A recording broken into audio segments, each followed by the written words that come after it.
9 ফেব্রুয়ারি আমি সবচেয়ে একটা চিহ্নিত দিবসকে আমি সহ্য করতে পারি না। এই ফেব্রুয়ারি মাসটাকে এই নোংরা নষ্ট একটা দিবসের কারণে মাসটা যেন অভিশপ্ত মাস হয়ে গেছে। আপনারা বলেন ভালোবাসা দিবস,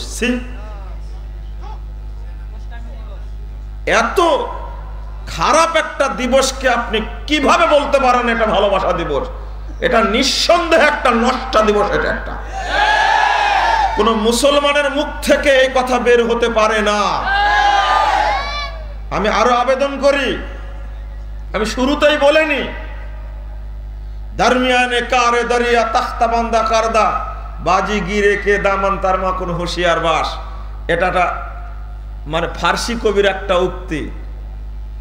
তরঙ্গ বিক্ষুব্ধ সাগরের মাঝে বেঁধে দিলে মুরে তক্তায়, বলে দিলে ফেলে সাবধান আঁচল যেন ভিজে না যায়। কথা বুঝলেন কি?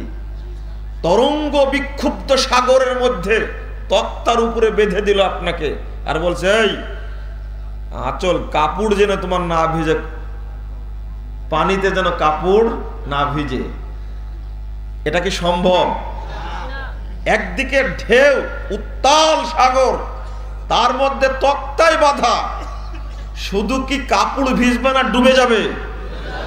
ডুবে যাবে। কবির উক্তিটা এতই চমৎকার। এইভাবে মানুষকে নসিহত করলে হবে না।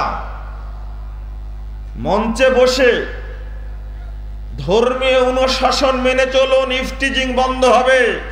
ধর্মীয় অনুশাসন মেনে চলুন, তাহলে বাংলাদেশের এই নগ্নতা বন্ধ হবে।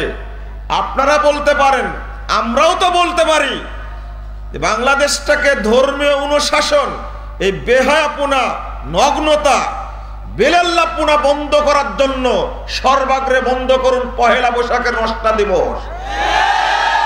আমরাও আবেদন করতে পারি, স্টার জালসা সহ,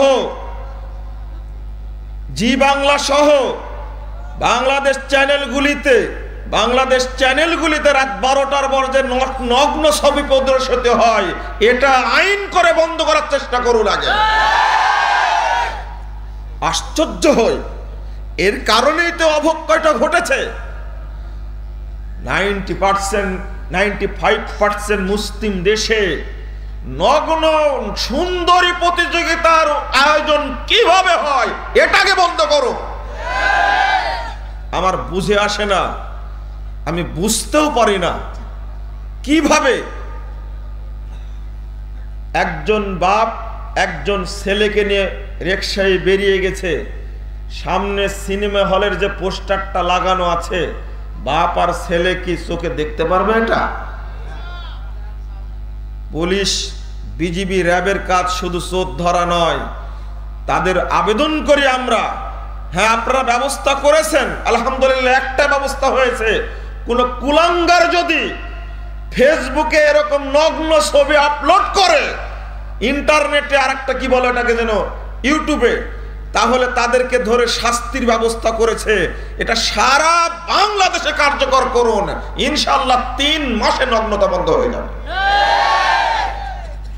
আমি এখানে এটাকে ঠেকানোর জন্য আমি এখানে একটি কোরআনের আয়াত আর 4টি হাদিস বলবো।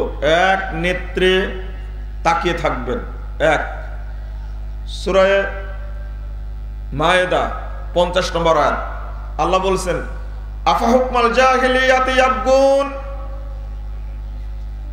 তারা কি জাহেলি যুগের দিকে ফিরে যেতে চাচ্ছে? জাহেলি যুগকে ফেলে রেখে আসছে আমরা 1450 বছর পূর্বে। আল্লাহ বলছেন, আফা হুকমাল জাহিলিয়াতি ইয়াবগুন, ইসলামী যুগ পাওয়ার পরেও, শান্তির যুগ পাওয়ার পরেও আবার কি ফেরত যেতে যাচ্ছে জাহেলি যুগে? আল্লাহ রাব্বুল আলামিনের পরে বলছেন, ওয়ামান আহসানু মিনাল্লাহি হুকমান লিকওমিন ইউকিনুন, আল্লাহর যারা ঈমান এনেছে, আল্লাহর প্রতি যারা ঈমান এনেছে, তাদের কাছে আল্লাহর বিধানের চেয়ে উত্তম বিধান আর কি হতে পারে? যারা মুসলিম তারা কার বিধান মেনে চলবে? নবী মুহাম্মদ সাল্লাল্লাহু আলাইহি সাল্লামের উপরে ওহী নাজিল হওয়ার পূর্বের 500 বছর বা 1000 বছরের সমাজকে আইয়ামে জাহেলিয়া বলা হয়, নগ্নতার যুগ বলা হয়, বর্বরতার যুগ বলা হয়। এই যুগে যে সমস্ত কর্মকাণ্ড প্রচলিত ছিল, ইসলাম যেগুলোকে অনুমোদন দিয়েছে এইগুলো মুসলমানদের জন্য বৈধ, যেইগুলো আল্লাহর নবী নাকচ করেছেন সেইগুলো আমাদের জন্য হারাম, অবৈধ। আপনারা জানেন গান বাজনা তরুণদেরকে নষ্ট করার অন্যতম শ্রেষ্ঠ হাতিয়ার এখন গান বাজনা। আর গান বাজনার বড় হাতিয়ার হলো মোবাইল ফোন। আর এই মোবাইল ফোন ব্যবহারের মৌলিক কারণ, বৃদ্ধি পাওয়ার মৌলিক কারণ হলো ফেসবুক, ইন্টারনেট এবং ইউটিউব। এই তিনটাতে আমি জানি না আপনারা কতজন মানুষ এই তিনটা সামাজিক যোগাযোগের সাথে জড়িত। তবে উপকার হলেও আমি উপকারটাই আগে স্বীকার করি, তবে উপকার কয় পার্সেন্ট হচ্ছে এই ব্যাপারে আমি সন্দিহান। কারণ আপনি ফেসবুকের পাতায় ঢুকলেই শোনা কথা, আমি তো কোনোদিন ঢুকে দেখিনি, শোনা কথা ঠিক টিভিতে খবর শুনছেন আপনি, দেশের খবর, আন্তর্জাতিক খবর শুনতে শুনতে হঠাৎ করে একটা উলঙ্গ মহিলা সামনে চলে আসে। ঠিক ওই রকমই নাকি ফেসবুকের পাতা দেখতে দেখতে আপনার চোখে এরকম উলঙ্গ, অর্ধ উলঙ্গ, এইরকম নগ্ন মহিলা সাথে সাথে নাকি চলে আসে। ঠিক না বেঠিক? একজন পরহেজগার মানুষ, একজন দিনদার মানুষ এখানে ঢুকে থাকে কি করে এটা আমার বুঝে আসে না। এটা হলো জাহেলিয়াত। গান বাজনা জাহেলিয়াত, মাদক দ্রব্য জাহেলিয়াত, মূর্তি পূজা জাহেলিয়াত, জেনা ব্যভিচার জাহেলিয়াত, নারীদের উলঙ্গ হয়ে চলা হলো জাহেলিয়াত। নবী মুহাম্মদ সাল্লাল্লাহু আলাইহি সাল্লাম বলছেন, সহিহ বুখারী 2য় খণ্ড 1016 পৃষ্ঠা খুলুন, একটি হাদিস ইবনে আব্বাস রাদিয়াল্লাহু আনহু থেকে বর্ণিত। তিনি বলেন, আবগাদুন নাস ইলাল্লাহি সালাসা, 3 শ্রেণীর মানুষের উপরে আল্লাহর পক্ষ থেকে গজব বর্ষণ করা হয়। কয় শ্রেণী? 3 শ্রেণীর মানুষের উপরে আল্লাহর পক্ষ থেকে গজব বর্ষণ করা হয়, তিনি অত্যন্ত রাগান্বিত থাকেন। তার মধ্যে 1 শ্রেণীর মানুষ মুবতাগিন ফিল ইসলামের সুন্নাত আল জাহেলিয়া, যে ব্যক্তি মুসলিম সমাজে জাহেলিয়াতকে বিস্তার করে, প্রচার এবং প্রসার ঘটায়, তাদের উপরে আল্লাহর পক্ষ থেকে গজব বর্ষণ করা হয়। 2 সহিহ বুখারীর 172 পৃষ্ঠা খুলুন, প্রথম খণ্ডের। নবী মুহাম্মদ সাল্লাল্লাহু আলাইহি সাল্লাম বলেন, মান দা বিদাওয়াল জাহেলিয়া ফালাইসা মিন্না, যে ব্যক্তি সমাজে জাহেলিয়াতকে প্রচার করবে, এতদা অঞ্চলে কাঞ্চনের, এতদা অঞ্চলে কোনো মদ, গাঁজা, চুয়ানি, ফেন্সিডিল, ইয়াবা, বিড়ি, তামাক, জর্দা, গুল, সিগারেট, এই সমস্ত মাদকতার বিস্তার ছিল না। যারা এর আমদানি করেছে এবং যারা এটা কিনে খাচ্ছে, আল্লাহর নবী তাদেরকে লক্ষ্য করে বলছেন, তারা জাহিলিয়াতের বিস্তার করেছে, এরা আমার উম্মত নয়। আমি এরপরে আবার এখানে ফেরত আসবো ইনশাআল্লাহ। যুব সমাজকে নষ্টের জন্য অন্যতম হাতিয়ার আরেকটি হলো মাদক দ্রব্য। যুবক ভাই, তোমাকে তাহলে কথাটা এখনই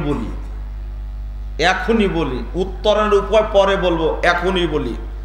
আমি একটি হাদিস এখানে অনুবাদ করব, 2টা হাদিস না, সিরিয়াল যেটা বলতে চেয়েছিলাম ওইটা শেষ করি আগে। 1, আল্লাহ নবী বললেন জাহেলিয়াতের সাথে জড়িত ব্যক্তির উপরে গজব বর্ষণ হয়। 2, এই ব্যক্তি আল্লাহর নবীর উম্মত দাবি করতে পারবে না। নবীর হাদিস বিশ্বাস করেন? বিশ্বাস হয়? 3, এটা অত্যন্ত জটিল এবং কঠিন বর্ণনা। তিরমিজি 2863 নম্বর হাদিস খুলুন। নবী মুহাম্মদ সাল্লাল্লাহু আলাইহি সাল্লাম বলেন, মান দা বিদাওয়াল জাহেলিয়া ফাহুয়া মিন জুসা জাহান্নাম, যে ব্যক্তি সমাজে জাহেলিয়াতের বিস্তার ঘটাবে, এই ব্যক্তি জাহান্নামে যাবেই যাবে। ওয়াইন সামা, যদি ওই ব্যক্তি সিয়াম পালন করে, ওয়াসাল্লা, যদি ওই ব্যক্তি সালাত আদায় করে, ওয়াজামা আন্নাহু মুসলিম, যদিও নিজেকে পাক্কা মুসলিম বলে ধারণা করে, তবুও জাহান্নামে যাবে। আসসালামু আলাইকুম। নিয়মিত ইসলামিক বক্তব্য পেতে সাবস্ক্রাইব করুন আমাদের ট্রু টক টিভির চ্যানেলে, আর ভিডিওগুলো ফেসবুক বা যে কোনো জায়গায় শেয়ার করে পৌঁছিয়ে দিন ইসলামের শাশ্বত বাণী।